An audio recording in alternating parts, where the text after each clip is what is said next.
So a long time ago, I was staying after class just to get some tutoring so that I could actually pass the class.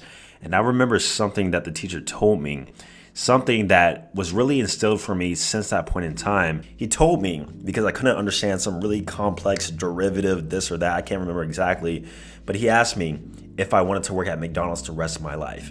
And if I didn't understand what I was doing during the session, that I would end up working at McDonald's the rest of my life. And that's when I realized, even at that time, it was instilled in me that fast food workers serve no purpose and garner little respect from society. Now, what made me think of this is this just put the fries in the bag, bro, sort of comment I've been seeing around social media, mostly TikTok. You guys have probably seen it too. Even the videos that I post, I've seen it a handful of times. And I was trying to figure out why people are saying this. And it seems like it really means stop talking and let's move on. They're basically telling you indirectly that they don't respect you. And I wanted to find exactly where this came from. So I found this little excerpt on Google and we're gonna read it. So it says, "Just put my fries in the bag, bro," is a catchphrase that infers that the addressee is a fast food employee, implying that they have no future or inferior to that person. Makes perfect sense, right? The phrase is predominantly used in TikTok videos, skits, and memes in which the setting is two former high school classmates running into each other at a fast food restaurant. One says, "I haven't seen you since high school," and the other says, "Just put my fries in the bag, bro." Now, here's the thing about this statement, is the fact that you could literally say it about any service industry. But for some reason, the fast food workers get the major hit because, once again, people do not respect them. You could say, "Just put the steak on the grill, bro," or "Just put the IV in my arm, nurse," or "Just put the vodka in my cup, bartender." But no, of course, those phrases were not formed based upon those occupations. Now, the crazy part is that 10 years ago, I was actually putting the fries in the bag, bro. I've had 3 jobs in my life. The first one, I was a lifeguard when I was 16 at a water park. The reason why I got that job is because nobody else around town would hire me with no experience, being only 16 years old. It was probably the most difficult job I've ever had, standing out in the sun all day, plus the commute was an hour to my place, and so I had to wake up at 6 a.m., drive an hour from 7 a.m. to 7 p.m., work at the water park, and then drive an hour home, and then I would go to the gym, and then I'll go to bed and repeat it all over again. That's how my summer looked like when I was around 16 years old, and the following summer after that. Now, my next job was actually fast food. Like I said, I wasn't just putting the fries in the bag, bro. I was actually flipping burgers. And why they had a kid who barely knew how to make eggs, I don't even think I knew how to make eggs at the time, to be honest. I was literally just making cereal. Teaching me how to flip burgers and do all this food industry stuff. I have no idea why they put me in that position, but honestly, it was a brutal experience. Fast food, if you guys have ever worked in it, not only do people not respect you, but as a man, it is a crazy experience. You're not working at the cashier collecting orders. You're doing all the dirty, nasty work. Dumping the oil, cleaning the grill, staying up late, cleaning the place, changing out the oil, dropping the nuggets. You know what's crazy too? I actually food poisoned myself by not fully cooking a chicken nugget. Overall, my experience at Wendy's was quite terrible. But I was desperate for work, and when you have no skills, no education, you gotta do what you gotta do. And I was making $7.50 an hour at the time. Now let's think about why people don't respect fast food workers, because otherwise, once again, this put the fries in the bag, bro term wouldn't exist. The first thing is that they have low socioeconomic value. Putting fries in the bag, dropping fries into oil, flipping burgers, you could teach a robot how to do. And I think with the technology of AI, anything that takes no skill, that is easily replaceable, even expendable. So if you work in a fast food restaurant too, you'll realize people are always in and out. I have rarely seen a time, even when I was working at Wendy's, where somebody was staying there for more than 3-4 months. The way they change and go through people is absolutely crazy.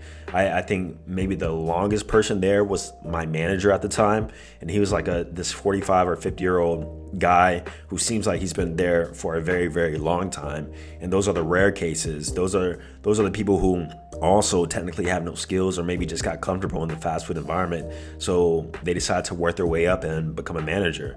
But when you have no socioeconomic value, when you have no hard skill sets, you unfortunately find yourself in positions and jobs like this that honestly will leave you in a dead end. You will never be able to live on your own. You'll always have to depend on support of somebody else. You'll probably more than likely have to have multiple jobs. And if you're a guy who is 25 years old or older working in fast food, you know exactly what I'm talking about. Now, in terms of respect, I think the only exception would be Chick-fil-A in America.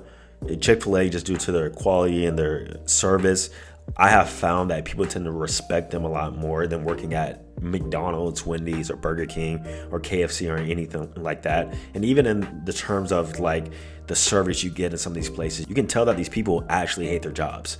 Like, you see it all the time. What do you want? Like, do you ever expect a McDonald's employee to be nice to you and take your order in a nice way like a Chick-fil-A employee would? No, because they hate their job. They hate the position that they're in. They hate that they're just putting the fries in the bag, bro.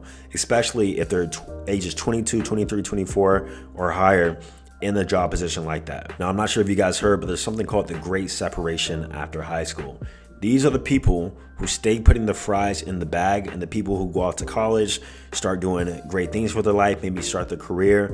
But the people who stay just putting the fries in the bag, bro, never elevate. And I've realized I had some friends who actually stayed in fast food. I'm not friends with them anymore, but I was friends with them in high school. They stayed in that position for a very, very long time. And I found out some traits among these people. The first one is that they didn't move out of their hometown. The people who elevated in their career, went off to college, moved cities, always to some degree didn't stay in a position like that. It was always the people who moved out of their hometown, who did things, who took that risk, who decided that they needed to get out of their circumstance. Even when it comes to just joining the military, I think joining the military is much better than just putting the fries in the bag, bro, or flipping the burgers. Also, a lot of them did drugs in high school.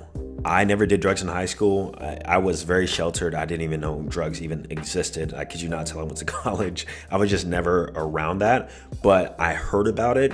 And times I did almost have access to it, but I didn't engage in it. Being a band kid, there were these certain kids who really enjoyed smoking weed. A lot of them did, actually. And I never smoked weed in high school. In fact, I never even had a caffeine in high school. That's how pure I technically was. But a lot of these people who are hardcore weed addicts, who always had to have a joint or a blunt after school or even before school, sometimes they would come high, or during band practice they would have to be high. These were the people that I found that would be more likely to be in positions like this. Now, keep in mind, I don't know their upbringing, I don't know their family structure, but even if you come from a broken family, even if you come from an environment where it's not ideal for you, I have seen multiple times where people have gotten themselves out that situation through intelligence and skill. And that's maybe something we got to talk about. Does somebody's intelligence define their future? In most cases, I believe so, but that's sort of debatable. The average human actually isn't that smart, and that's probably why the average human doesn't have any hard skills or things that are actually useful to society, right? So it seems that the respect of fast food workers is so low is because they're also interpreted of having a low IQ or not being smart enough to do anything else, or just overall just making bad decisions. Now, jobs like this are totally fine from the ages of 15 to 21, in my opinion. Even if you're in college too, college is a unique time frame to where you're kind of in that age range, you're a little bit older, you might be struggling for money, so you got to do what you got to do. But I would actually prefer to get a serving job over fast food. Serving allows you to work on your social skills. It allows you to work on more so commission, though you can't necessarily control that, but commission in the forms of tips. And I've seen servers who actually make way, way more money than any minimum wage fast food worker.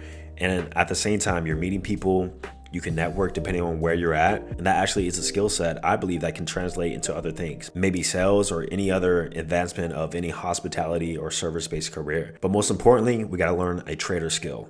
Mine was computer science and content creation, coding, doing software, things like that. Those were the things that naturally sort of intrigued me.